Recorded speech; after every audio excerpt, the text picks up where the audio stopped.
জাতীয় পরিচয়পত্র মানে এনআইডি কার্ডের কারেকশন লইয়া একসময় আসিল খালি ফেরেশানি। বারবার চক্কর দেওয়া লাগতো ইলেকশন অফিসও। সিলেট আঞ্চলিক ইলেকশন অফিসও গণশুনানির বাদ থাকি পেরেশানি কমছে। হাফতার মঙ্গলবার ইলেকশন অফিসও হয় গণশুনানি। যারা এনআইডি কার্ডের সমস্যা কারেকশন দরকার তারা ডকুমেন্ট লইয়া আইলেও অফিসার রকলে কাম করিয়া দিরা। ইলান ওয়াই এনআইডি কার্ড কারেকশন করা তাও আম পাবলিক হল খুব খুশি হয়েছেন। গেছে মঙ্গলবারও টাউনের মেন্দিবাগো সিলেটের আঞ্চলিক ইলেকশন অফিসও গণশুনানি হয়েছে। এই সময় উপস্থিত আসলা প্রায় 150 মানুষ। সেও আইসন নিজের নাম ঠিক করাত, সেও দরকারে বাপমার নাম ঠিক করাত, আর সেও আইসন জন্ম তারিখ ঠিক করাত।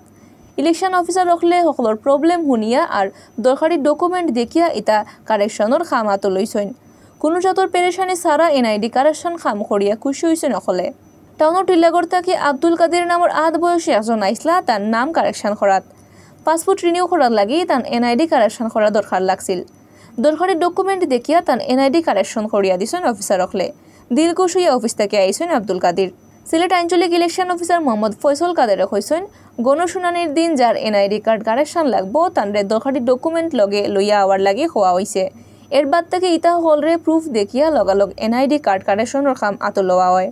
ইতা ছাড়াও যেটা নয়া ভোটার রকলে অনলাইনে অ্যাপ্লিকেশন করছেন তারা প্রিন্ট কপির লগে প্রুফ ডকুমেন্ট লইয়া আইলে ভোটার বানাইয়া এনআইডি কার্ডের অনলাইন কপি দেওয়া হয়।